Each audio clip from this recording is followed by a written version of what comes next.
vou chamar o evangelista Rodrigo para me auxiliar aqui. Pode ser, Rodrigo? Vem cá. Para a gente ter uma dinâmica melhor. Pode sentar aonde você quiser. Se quiser sentar aqui ou se quiser sentar ali. Para ir lendo os textos que eu for solicitando aqui. Vai estar projetado. Se você quiser pegar sua Bíblia, às vezes é mais rápido. Tá? Se tiver aí, pode ser no celular também. Rodrigo vai nos auxiliar. Queridos, nós vamos continuar as nossas lições e nesses domingos de janeiro nós temos trabalhado com a igreja a respeito do Reino da Graça e a Igreja da Nova Aliança. E a gente teve no primeiro estudo o mandato cultural e a grande comissão. Nós tivemos no segundo estudo a obra missionária da igreja, e no terceiro estudo nós tivemos a igreja verdadeira, que é a mãe de todos os crentes. Então você pode procurar esses estudos no YouTube. E hoje nós vamos falar sobre a função pedagógica da igreja e também os valores que ela traz. Então, você que tem as mídias sociais da igreja, você recebeu aí, com toda certeza está apitando celulares aí, porque você está chegando para você aí também essa lição. Mas quem não está no grupo da igreja, pode levantar as mãos, isso, que você vai receber uma lição nas mãos dos nossos diáconos. Cada diácono fica num corredor mais ou menos ali, isso, para poder cobrir bem aos irmãos, principalmente aos idosos e visitantes, tem prioridade, tá? Permaneça com a sua mão levantada, e os diáconos vão entregar para você. Tá? Isso, tem gente ali. Então, nós vamos falar a respeito da função pedagógica da igreja. Enquanto eles vão distribuindo, essa palavra pedagógica, ou pedagogia, ela tem o intuito de mostrar para nós o caráter de ensino a crianças ou incapazes. Mas essa definição ela ficou um pouco em desuso por conta do ensino não ser somente para as crianças, mas também para adultos, tá certo? Nós temos aqui à frente uma pessoa ainda aguardando a lição, outra aqui também. Jorge, aqui, lá, aqui também, isso. Jorge, isso. A sua direita, a sua esquerda, isso. Mais uma lá. Passa para ela. Aí acabou. Ok, os idosos foram contemplados. Você que não recebeu, cola na pessoa que está do teu lado aí, que ela vai ter no celular. Ou você está no grupo da igreja, você pode desfrutar. E também, irmãos, vai ser projetado aqui. Tá bom? Então fique tranquilo. Então, como eu estava falando, a pedagogia, ela é um ramo importante no ensino, e esse ensino, ele precisa materializar alguma coisa, né? Por exemplo, nós falamos de pedagogia, e quando falamos de pedagogia, a gente fala de ensino de algo. Na escola a gente aprende sobre português, matemática, história, geografia, enfim. E quando se trata de pedagogia na igreja, a gente aprende sobre o quê? Vamos lá, é uma pergunta. É escola dominical. A gente aprende sobre o quê? Sobre Deus. Muito bem, sobre Deus. Deus Pai, Deus Filho e Deus Espírito Santo. Tá certo? E Deus se revela aonde? Muito bem, na palavra de Deus. Deus se revela na palavra de Deus. Evidentemente, nós não estamos aqui dizendo que Deus não se revela nas obras da criação, senão a gente estaria cometendo uma heresia, né? Deus se revela também, né, na obra da criação, ou seja, os céus proclamam a glória de Deus, ele se revela na obra da criação. Mas, de maneira especial ou salvífica, Deus se revela nas Escrituras Sagradas. E como, depois dessa pequena introdução, como texto base, nós vamos ler Efésios, capítulo de número 4, você que está com Bíblia, com seu celular, com seu aplicativo aí, você pode acompanhar. Efésios capítulo 4, versículo de número 10 a 13, o evangelista Rodrigo ele vai fazendo as leituras bíblicas para que saia o som também na nossa transmissão. Se achou, pode ler. Efésios 4, capítulo 10, ao capítulo 4, verso 10. Aquele que desceu é também o mesmo que subiu acima de todos os céus, para encher todas as coisas. E ele mesmo concedeu uns para apóstolos, outros para profetas, outros para evangelistas e outros para pastores e mestres, com vistas ao aperfeiçoamento dos santos para o desempenho do seu serviço, para a edificação do corpo de Cristo, até que todos cheguemos à unidade da fé e do conhecimento do Filho de Deus, à perfeita varonilidade, à medida da estatura da plenitude de Cristo. Perfeito. Queridos irmãos, então, em suma, Deus deu à igreja ministérios da pregação e do ensino para aperfeiçoar os crentes. Reparem, irmãos, que Deus ele podia, de maneira soberana, como Ele é soberano, e de maneira miraculosa, fazer com que a gente chegasse ao pleno conhecimento dEle, ao pleno conhecimento das verdades, ou da verdade. Mas Ele nos deu a oportunidade de que nós cheguemos à maturidade da fé aos poucos. E isso de que forma? Através da pregação do Evangelho. Esse texto é muito claro. Fala a respeito de que Ele mesmo concedeu uns para apóstolos, outros para profetas, outros para evangelistas e outros para pastores e mestres. Se você pegar essa gama de pessoas, esse grupo de pessoas, você vai reparar que todos eles estão intimamente ligados a uma coisa muito importante, que é o ensino. Todos ali. Não está falando que uns foram levantados para ser cantores. Não estou desprezando quem canta. Tá? Muito importante em nosso meio cantar as verdades do Senhor em meio do ministério de louvor, por exemplo. Não está falando que Ele levantou muitas pessoas para um determinado ministério que é mais ação social. Não que a igreja não tenha que ter o seu ministério que serve à comunidade. Mas quando o apóstolo Paulo instrui aos Efésios aqui, ele está dizendo que Deus concedeu, ou concedeu para a igreja apóstolos, profetas, evangelistas, pastores e mestres. Isso tudo para quê? Para que a verdade seja anunciada. Nós não podemos sair dessa métrica. A verdade precisa ser anunciada. E Deus não só escolheu essas pessoas para trazer a interpretação das Escrituras, mas também, se a gente pegar de uma maneira um pouco mais abrangente, você faz parte dessa turma aqui. Ah, mas eu não fui consagrado a evangelista ou a qualquer outro cargo aqui. Lembrando que o apostolado ele se findou, no período revelatório. Então, nas Escrituras Sagradas, nós não temos apóstolos nos dias de hoje, mas todos nós somos profetas do Senhor.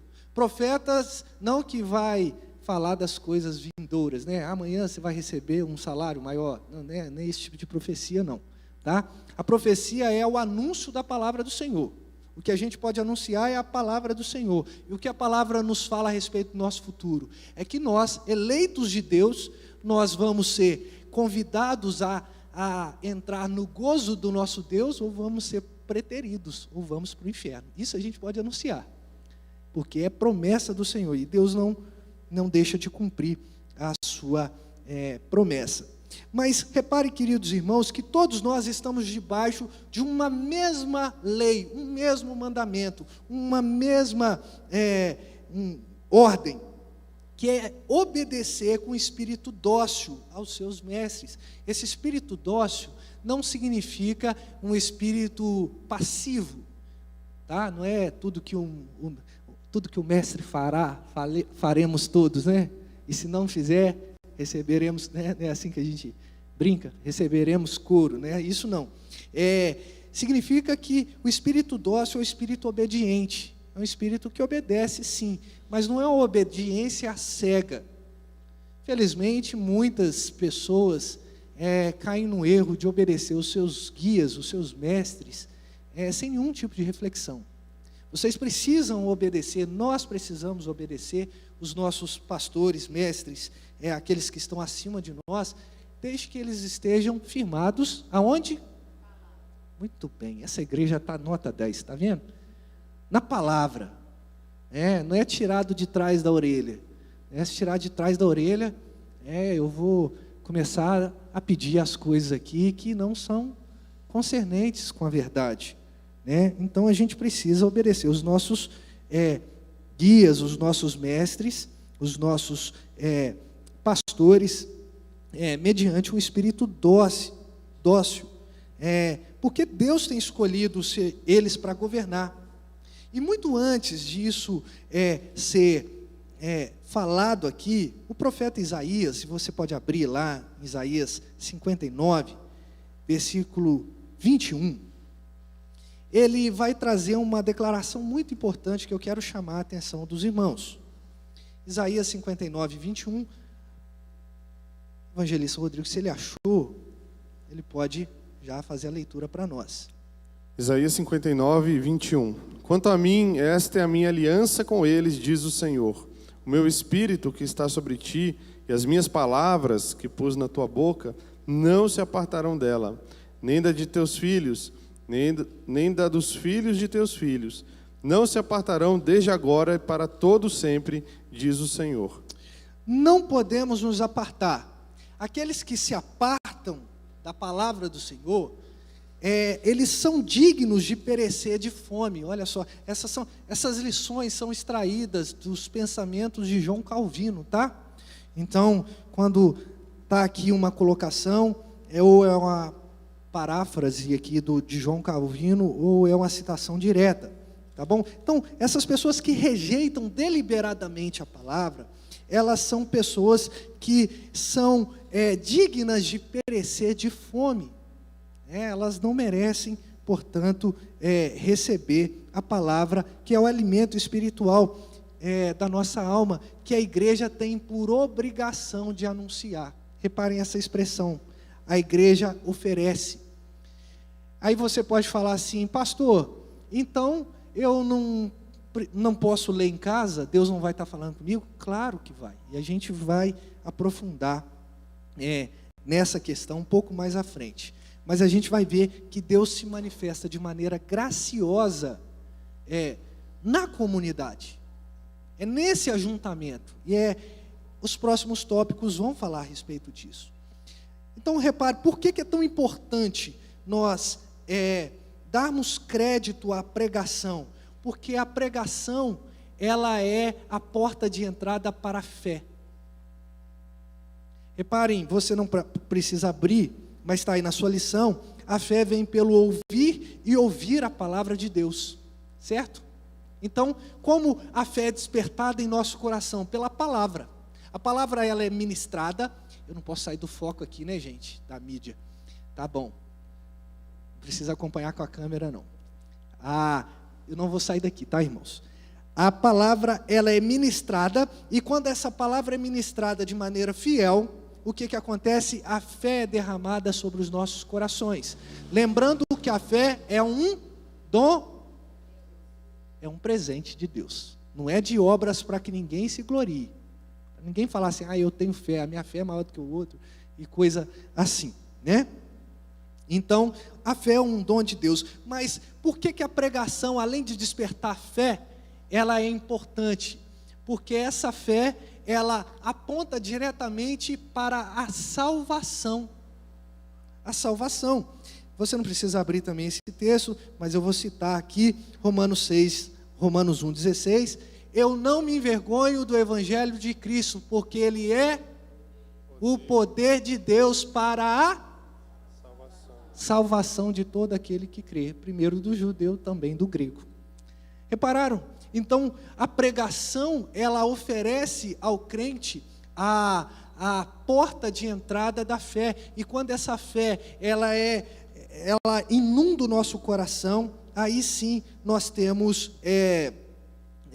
a salvação aplicada, porque a fé a pregação, ela é o poder, é o dínamo, né? Essa expressão que Paulo usa, é o dínamo, é a dinamite, é a transformação, o poder de Deus para a salvação de todo aquele que crê, né? Então, quando a gente entende isso, a gente precisa voltar um pouquinho no Antigo Testamento e lembrar que Deus, Ele mandava reunir o seu povo em um determinado lugar. E era para prestar culto, era para adorar o Senhor, mas o culto era prestado em sua plenitude por meio da pregação. Mas no Antigo Testamento, como é que se pregava?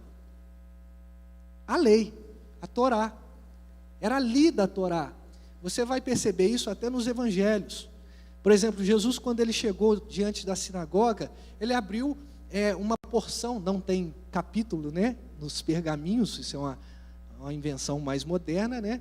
Mas ele abre o pergaminho e ele lê os profetas diante de toda a sinagoga ali, e ele aponta para o trecho de Isaías, que a gente conhece aqui como 53, né? Falando a respeito dele mesmo, do sofrimento que ele mesmo passaria, né? Então, dentro da sinagoga, até mesmo no tempo do Novo Testamento, essa prática era observada, que as pessoas iam ali escutar a respeito da lei dos profetas. Antes dos profetas era só a lei, mas não era só ali da lei, ali o rabino, o rabone, o mestre, né? Aquele mestre da lei, ele explicava o sentido da lei, e o povo era abençoado pelo sentido da lei, pela explicação, né? E Deus usa essas pessoas para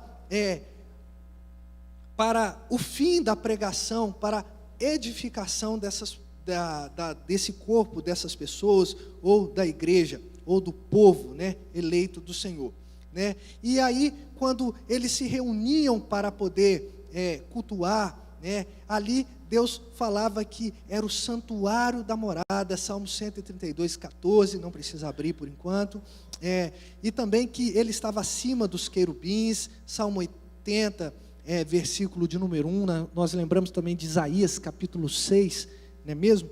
Nós lembramos também de uma passagem bem semelhante assim, porque quando Deus ele está repousando nesse lugar, ou é um santuário da morada de Deus, que ele está acima dos querubins, é porque existia um apreço, uma valorização das escrituras sagradas. Se a gente quer valorizar o culto, nós precisamos valorizar as escrituras. Por isso é muito importante, e não é à toa, não é uma praxe somente, a gente fazer uma leitura no início do culto. Não é à toa que todas as canções, elas são compostas e são analisadas para ser cantadas na igreja. Tem igreja que canta qualquer tipo de música e às vezes essa música ela nem é bíblica.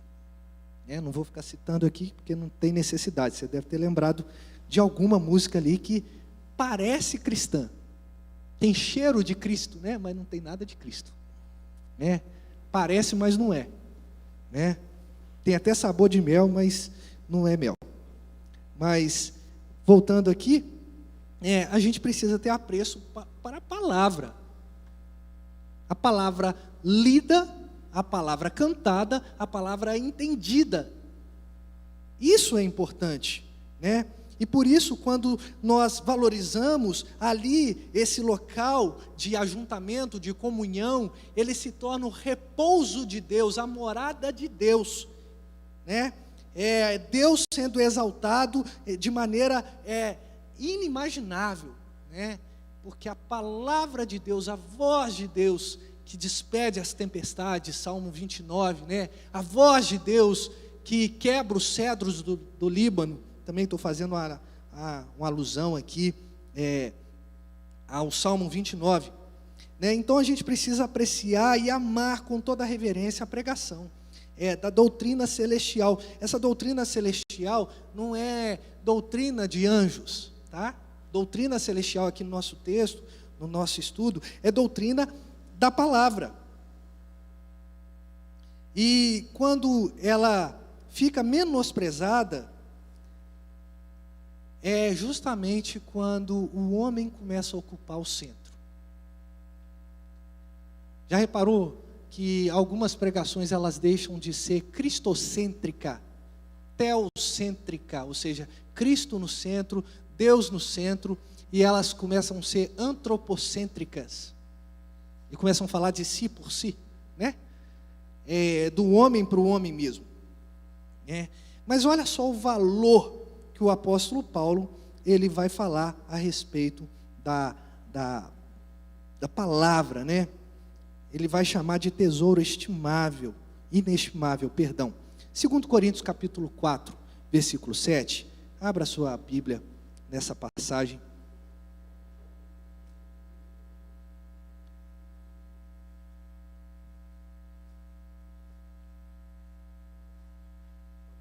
Pode ler.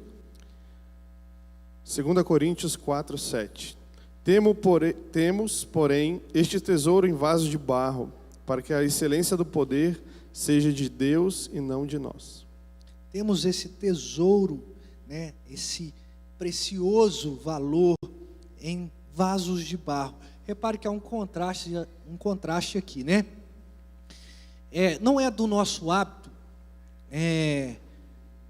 produzir algum tipo de substância.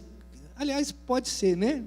No nosso hábito. Vou tentar elucidar de maneira mais criativa aqui. Pense você você num domingo como esse, você vai almoçar na casa de alguém. E aí você faz aquela sobremesa para poder contribuir, né? A gente sempre tem esse hábito, né? Vai almoçar na casa de alguém, a gente leva uma sobremesa, né? Ou a gente faz ou a gente compra, né? No meu caso eu vou ter que comprar porque eu não sei fazer doce, Mas a gente finge que você faz essa sobremesa e você vai levar na casa de alguém. Você não vai pegar aquela Tupperware, né? Que na verdade é o pote de sorvete, né? Que a gente usa muito. Você vai pegar aquele Pirex bonito, não é isso?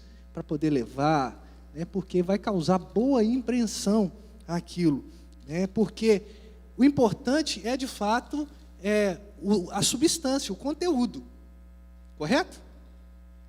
Podia até estar numa vasilhinha ali de plástico, né? Tranquila, não tão bonita. Mas se o doce estiver gostoso, é o que vale a pena.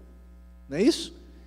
Mas o que importa é o conteúdo. Então, o apóstolo Paulo, quando ele se refere a essa questão de Deus se revelar, a palavra em si, ele está falando que nós somos os receptáculos e nós somos vasos de barro.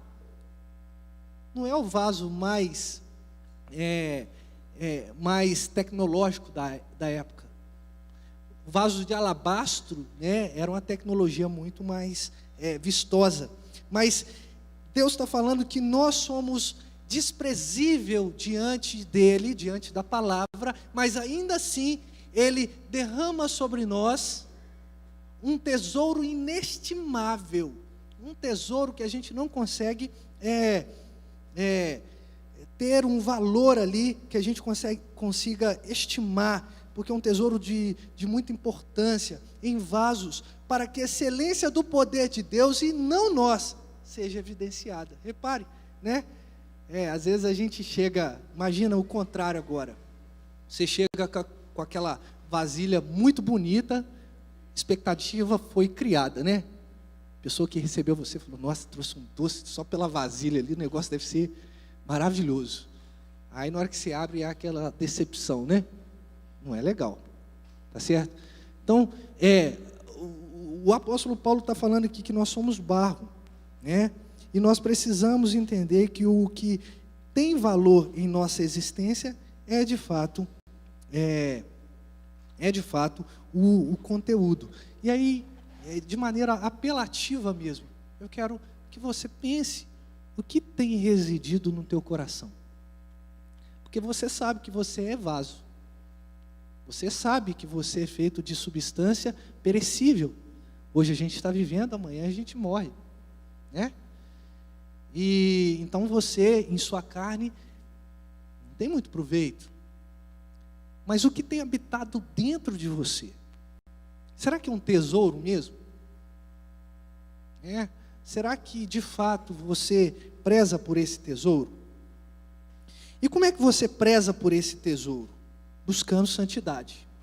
Antes de Deus requerer ou nos dar esse tesouro, melhor falando, Ele toma para si a autoridade de nos fazer santos, dá mandamentos para a gente não contaminar ou não ter relação com adivinhos, agoeiros, que é talvez a mesma palavra para adivinho, artes mágicas, necromancias, outras superstições, porque na verdade Deus Ele quer de fato que nós nos abstenhamos de todas essas situações para que o Espírito esteja em evidência. Eu costumo dizer que não há vácuo no mundo espiritual. E vou explicar. Não há vácuo por quê? Porque ou o nosso coração é habitado por uma coisa ou por outra. Não existe vazio. Meu coração está vazio. Não está. Se não está cheio de Deus, querido, eu quero dizer que está cheio de outra coisa. Do seu ego, do mundo, de Satanás. Não existe vácuo. Isso é muito importante a gente entender, E ao mesmo tempo que nós somos esse vaso frágil, é um modo que Deus deu para a gente poder anunciar o Evangelho ou escutar do Evangelho, usando pessoas. Deus não utiliza anjos, Ele usa pessoas, vasos, pessoas como nós, pecadores. E esse que vos fala aqui não é melhor do que vocês, pelo contrário, talvez o mais indigno. Não é o que tem o poder do microfone, que está ali à frente, é que fala alguma coisa. Não. E não foi esse método que Deus usou no Antigo Testamento, por exemplo. A gente tem exceções em algumas aparições de anjo, ou o anjo do Senhor, que é uma cristofania,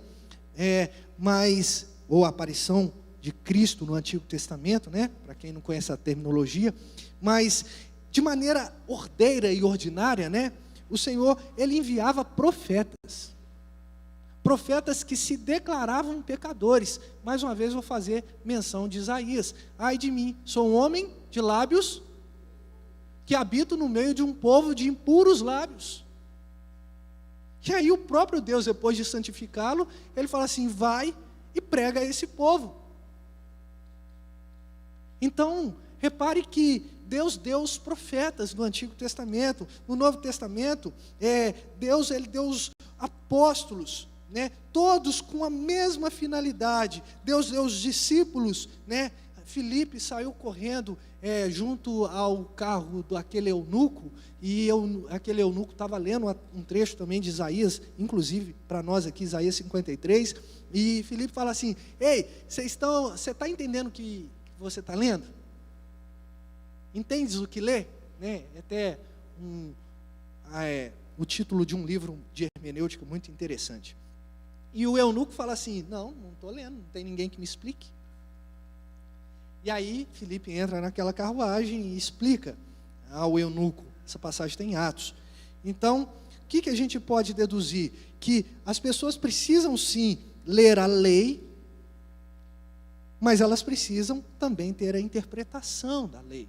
Precisam buscar, de fato, uma interpretação correta da lei, ou, trazendo para os nossos dias, a interpretação correta das Escrituras.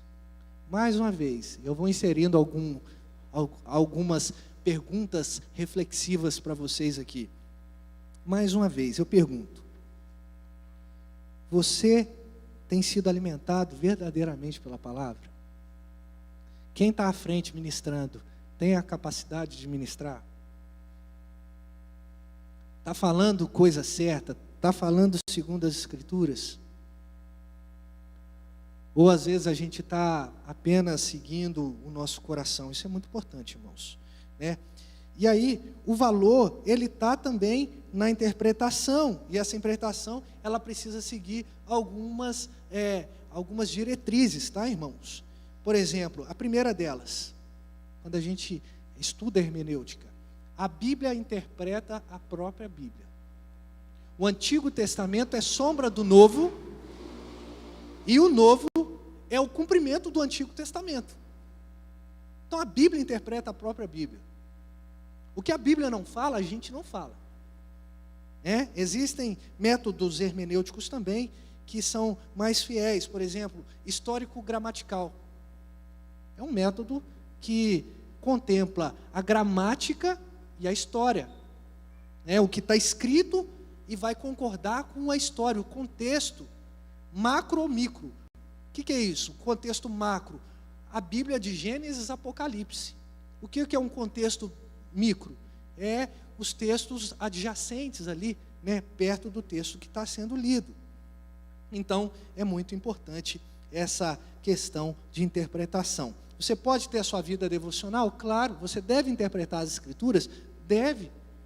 Mas deve-se respeitar esses dois pontos hermenêuticos e o mais importante, depois a gente vai falar, acima de tudo, dependência do Espírito Santo de Deus. Porque é o Espírito que testifica sobre a nossa vida. Amém, irmãos? A gente é reformado, mas a gente fala amém também. Tá? Porque eu preciso saber se vocês estão concordando ou estão discordando do que eu estou falando, tá? Então, se tiver alguma dúvida, vai aguardando aí. Se a gente tiver tempo hábil, a gente vai responder algumas questões, tá? E se não tiver tempo hábil, você pode procurar a gente depois, em particular, que a gente responde. Tá? Então, temos essa questão. O segundo tópico aí vai falar a respeito da utilidade do ministério da palavra. E é interessante que o pastor Eloy, que é o verdadeiro autor aqui da lição, tá? Ele vai falar que tudo isso nos leva a entender que nós temos um proveito duplo. Qual é esse proveito duplo? Ou quais são esses proveitos, né? É provar a docilidade da nossa fé, ou seja, a obediência da nossa fé, ao escutar os ministros, como se fosse o próprio Deus falando. Tá? Quando o ministro está aqui, está debaixo da autoridade de Deus. Está debaixo da autoridade de Deus, então ele fala como se fosse o próprio Deus. Não é que é ex cátedra, tá? É uma expressão usada na igreja católica, não é isso. Está falando que ele tem a autoridade, a exousia, como diz no grego, a autoridade para falar dos oráculos do Senhor. E por outro lado, tem em conta a nossa fraqueza, ou seja, ele olha e nos dá a oportunidade, mesmo sendo fracos, de comunicar com interpretação correta a todos os homens. Então, assim, desse jeito, Deus, ele nos serve de entender um pouco melhor as Escrituras por meio da nossa fraqueza. E repare, é muito interessante o jeito de Deus atrair. É lógico que é o Espírito Santo, acima de tudo, mas Deus coloca homens como nós, para que não haja a figura daquele super santo. Eu não sei quanto a você, isso me atrai. Tenho dificuldade com aquele super santo, aquele que é a figura dentro da igreja, que é o super santo. Tenho muita dificuldade com isso. E, ao mesmo tempo, ele dá esse privilégio a nós, pessoas fracas. Por quê? Porque quando Deus fala, é terrível. Não está no nosso texto, mas abra aí em Êxodo, capítulo de número 20.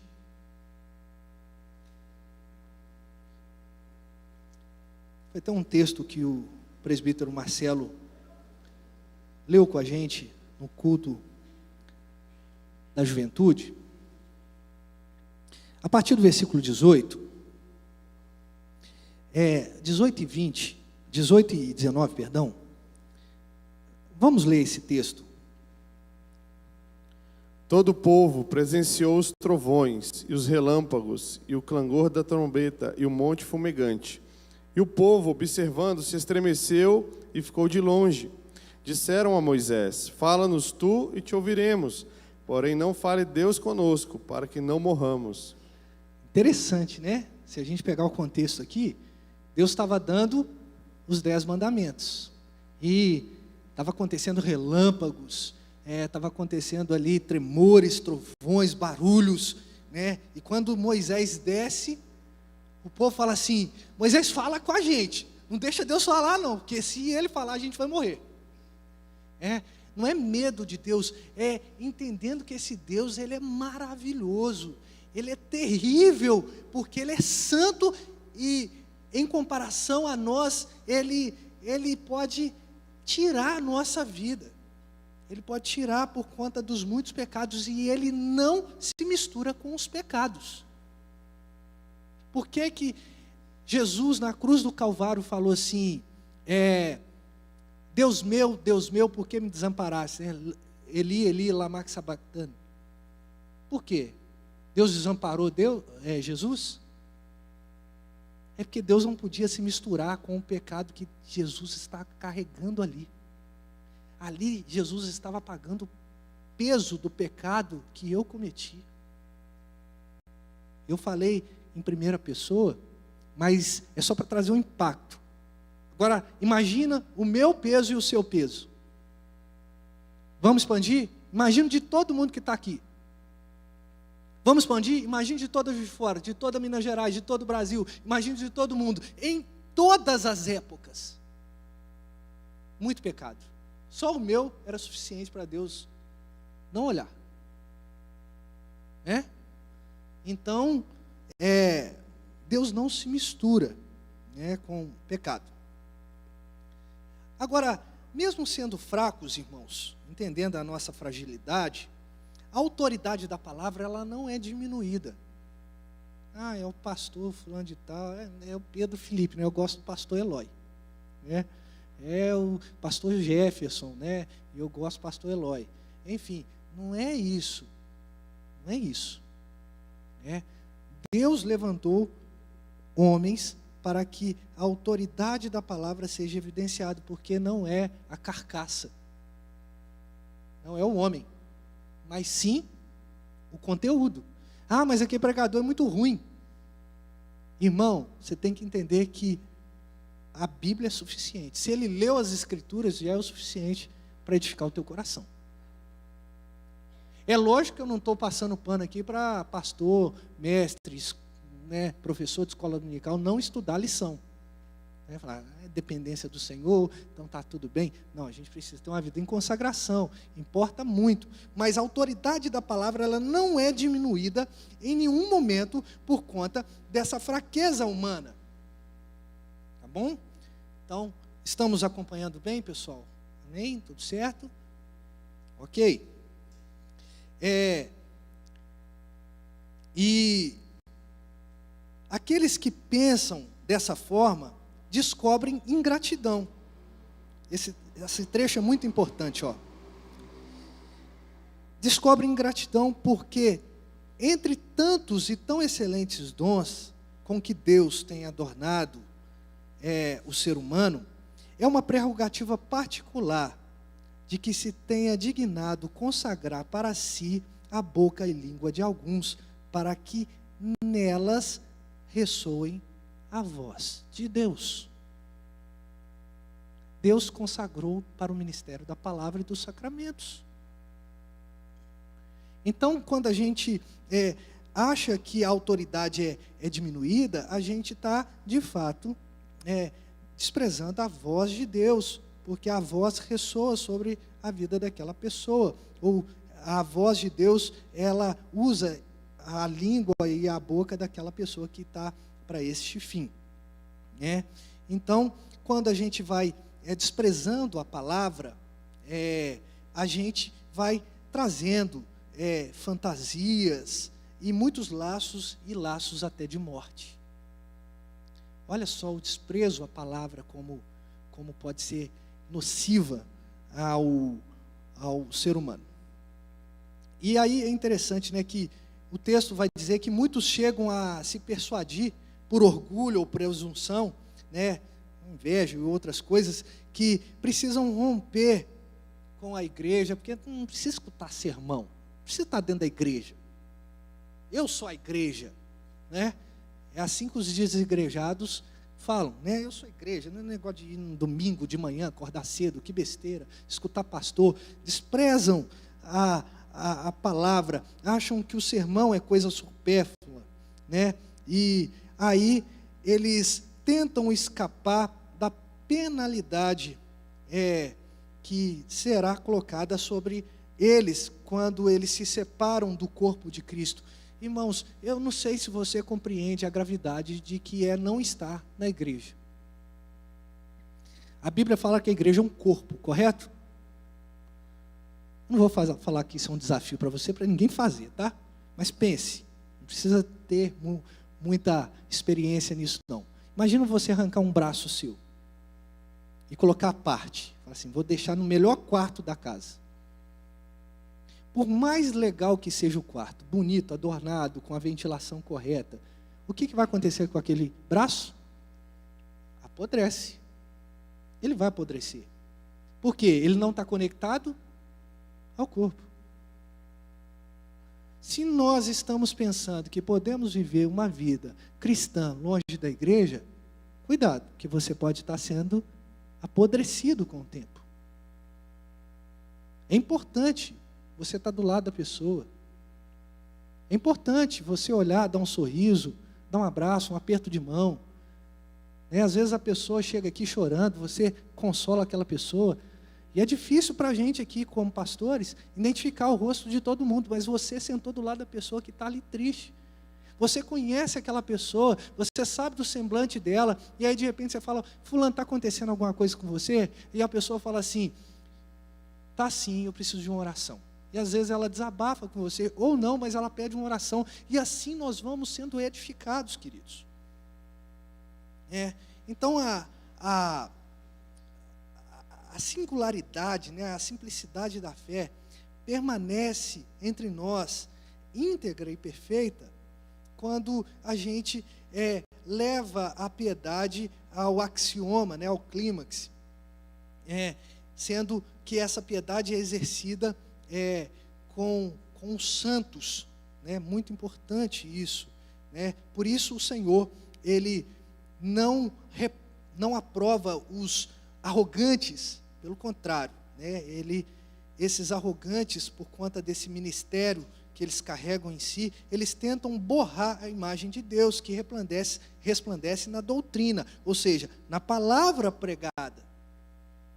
Para muitas comunidades de fé, culto de doutrina, ou reunião de doutrina, vai transmitir uso e costume, Vai falar assim, por que você não deve cortar cabelo? Por que você não deve usar bermuda? Por que você deve usar saia? Não é isso. Doutrina cristã fala a respeito da palavra do Senhor, dos ensinamentos que a gente extrai das escrituras mesmo. Não é o uso e o costume, não é guardar o sábado, não é fazer outras questões supérfluas, Então, Deus, Ele convida a gente para a gente se ajuntar e assim a gente começar a perceber o valor da congregação, E reparem que Deus mandou que o povo, me perdi aqui. Deus mandou o povo que escutasse as exortações dos profetas. Era para eles, para esse povo, era a viva imagem de Deus. O que é a viva imagem de Deus? Deus não se vê, Deus é espírito, certo? Como nós vemos a viva imagem de Deus? Pela beleza da pregação. Já viu quando alguém fala assim, feche os seus olhos, imagine você num local muito bonito, uma praia, escute as ondas do mar, por mais que você não esteja naquele lugar, e não é um processo de hipnose, não, tá pessoal, estou só comentando aqui, não durma, por favor, e se alguém dormir, você dá um cutucão aí do lado, não dorme não, mesmo que você não esteja naquele lugar, você imagina. Quando a Bíblia é exposta de maneira fiel, Cristo está sendo resplandecido. Não é que a gente imagine o rosto de Deus, não. É que a glória, o atributo de Deus, glória, né, que é a soma de todos os atributos, ele é evidenciado sobre aqueles que pensam e olham dessa maneira. Abra sua Bíblia em 2 Coríntios, capítulo de número 4, versículo 6.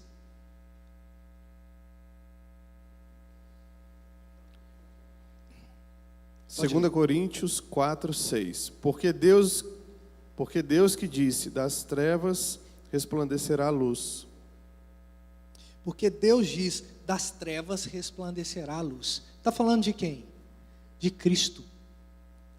E Cristo é o centro da nossa pregação. Então Cristo, Ele é a luz que ilumina o nosso caminho. Por isso Ele deve ser evidenciado, e não a pessoa, né? E aqueles homens que tentam apagar essa luz como se pudessem, né? Eles são como lobos que tentam abocanhar as ovelhas, ou então eles estão tentando lançar suas ovelhas a lobos. Isso é muito perigoso. Então, a gente viu aí a respeito da utilidade do ministério da palavra, né? O outro tópico aqui é só a pregação edifica. E quando nós estamos falando de edificação aqui, nós estamos falando de união e firmeza, né? União e firmeza. União e firmeza. Edificação aqui quer dizer unidade e firmeza. O texto aí, o parágrafo vai dizer a respeito disso, né?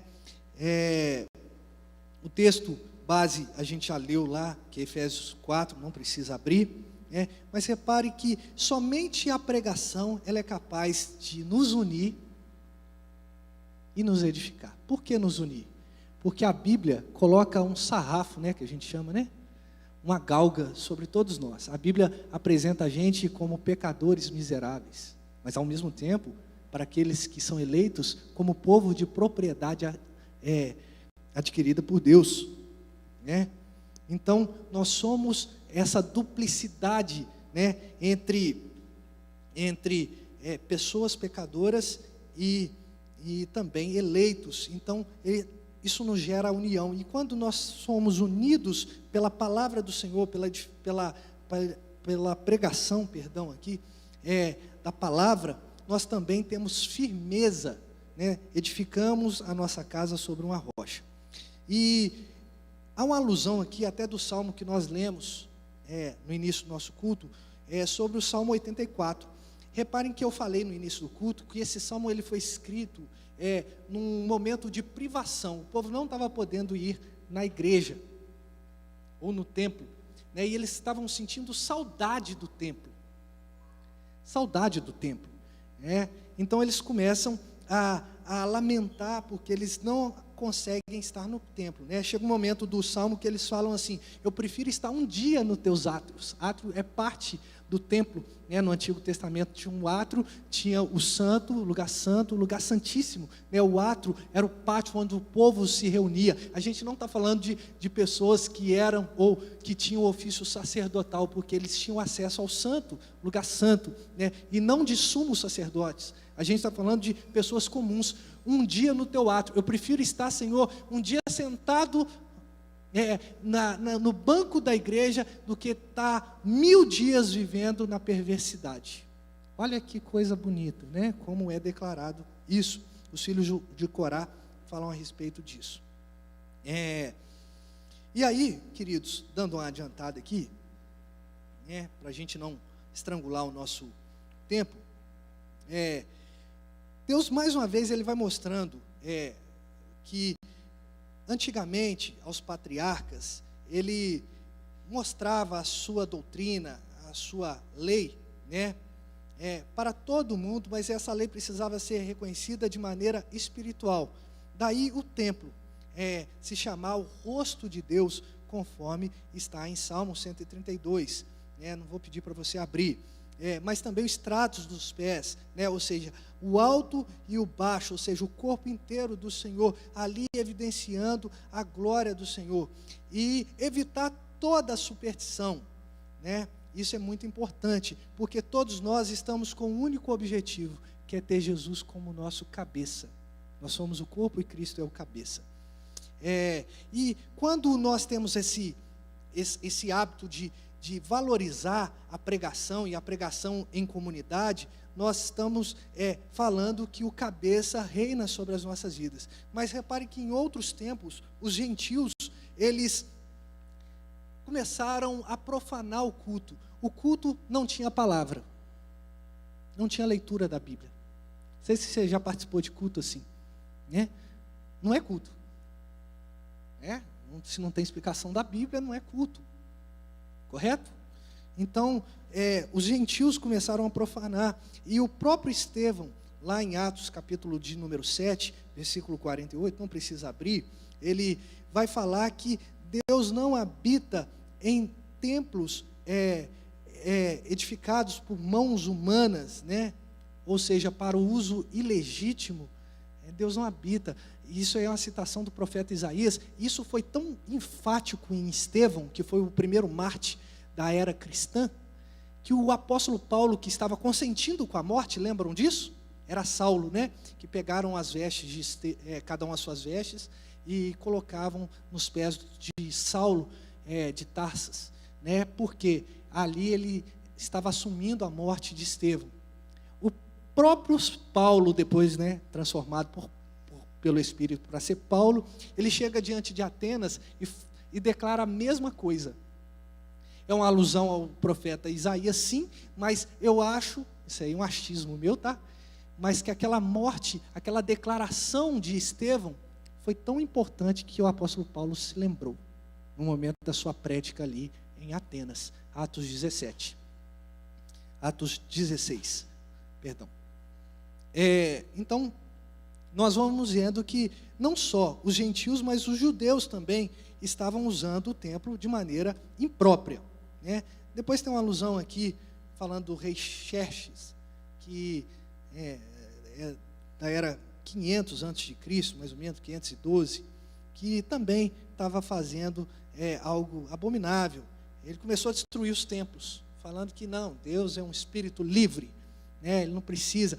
Mas na verdade quem precisa é a gente de estar aqui, que a gente é o braço, né? E se a gente é colocado separado, o que acontece? A gente apodrece, né?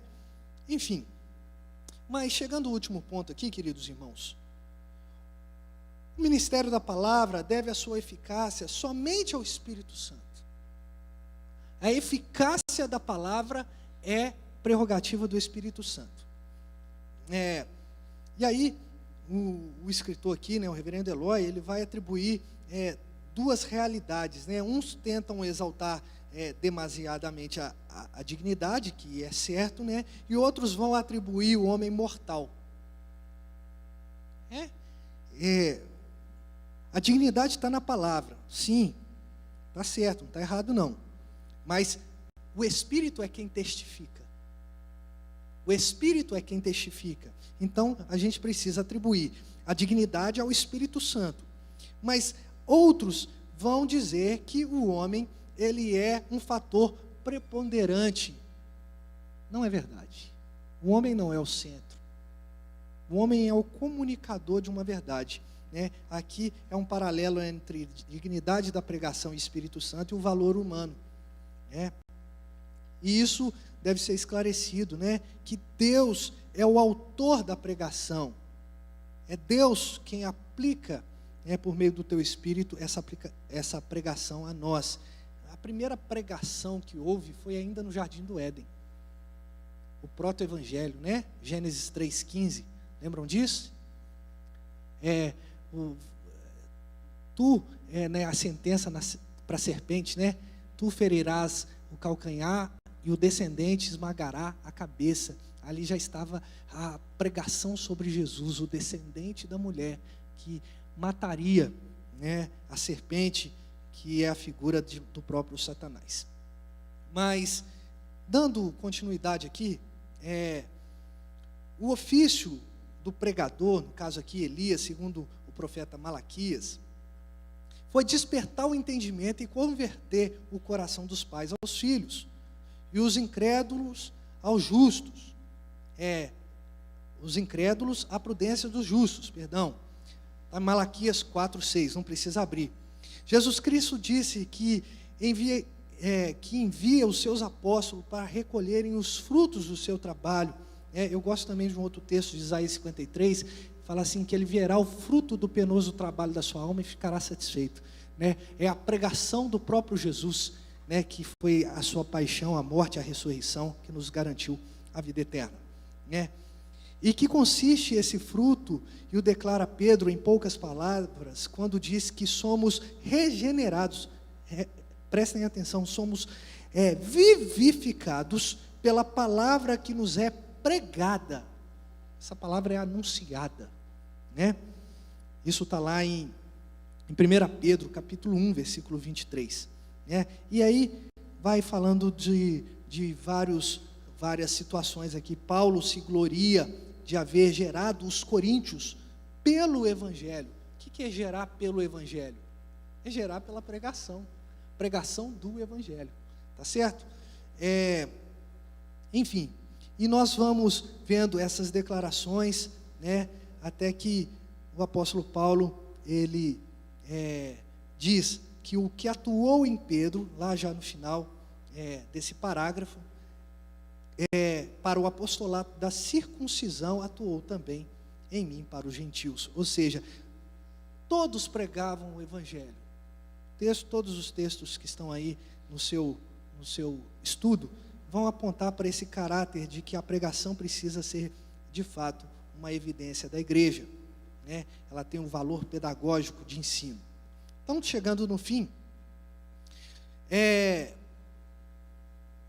Nós vamos perceber que o trabalho, que é feito por nós, quem dá o crescimento é o próprio Espírito, Paulo vai dizer isso, que a planta, que foi colocada ali, um regou, um plantou, outro regou, mas quem dá o crescimento é Deus, está em 1 Coríntios capítulo de número 3, e o apóstolo Paulo vai continuar dizendo que o trabalho, sim, ele tem trabalhado muito, mas a graça é com ele. Isso está mostrando que o fator fundamental é a graça. Então, concluindo aqui o nosso estudo, irmãos, é que a igreja, ela precisa cumprir o seu papel. Primeira coisa que eu preciso entender, qual que é o papel da igreja? Pregar a palavra. Mas também a pregação, ela atinge o seu clímax quando a gente está aqui, em comunidade. É diferente quando a gente só escuta em casa, Eu tenho o hábito de escutar no YouTube também. Mas é diferente. Eu sou edificado aqui, Então ela precisa cumprir o seu papel, que é pregar, e estar em comunidade. A igreja deve entender que a pregação deve ser vivida e principalmente ser vivida em coletividade. O que edifica a igreja é a palavra e não o ministro. O ministro é um instrumento. É lógico que os ministros precisam ser encontrados fiéis, como diz o apóstolo Paulo aos Coríntios. A pregação precisa gerar frutos de arrependimento e conversão. E aí, para finalizar, o caráter pedagógico da igreja, o caráter pedagógico que é a pregação, quero convidar você a ler Mateus 3, versículos 7 e 8.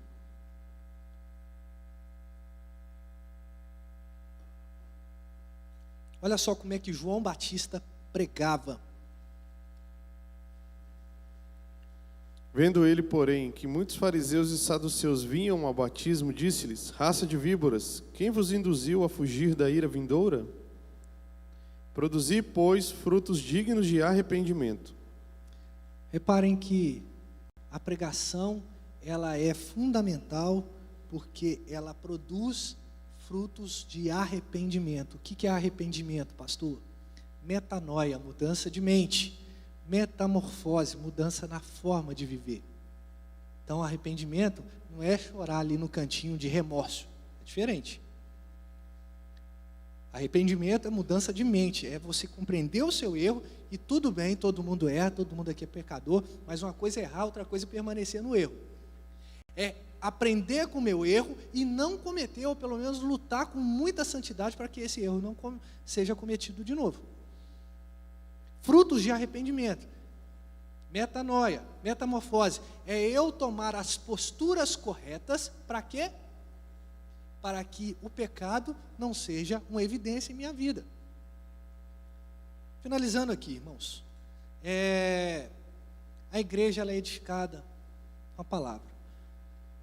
Então, se você tem dado pouco crédito à palavra, talvez seja uma oportunidade ímpar de você valorizar um pouco mais o que pastores e mestres estão a ensinar, tanto aqui no púlpito, quanto nas escolas dominicais, quanto irmãos que têm uma palavra de sabedoria para dar em situações particulares. É assim que a gente é edificado. Mas lembre-se que é muito importante viver igreja. Não fique afastado.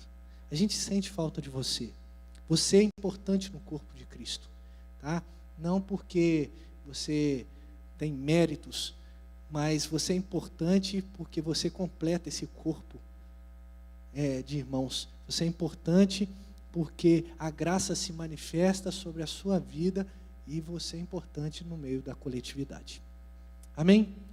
Vamos ter uma oração, agradecendo ao Senhor, e aí a gente termina assim essa série de estudos sobre a igreja, o ministério da graça na igreja. Senhor Deus e Pai, muito obrigado por esse momento de ensino, momento de estudo. Pedimos, ó Deus, para que o Senhor complete no nosso coração a Tua palavra. Se porventura tiver dúvidas pairando em nossa mente, que o Senhor, através do Teu Espírito, complete, e, ó Deus, que também tenhamos coragem de indagar, de perguntar, para que sejamos aperfeiçoados pelo Teu Espírito. Oramos assim, em nome de Jesus. Amém. Fique de pé, vamos adorar o Senhor com mais uma canção.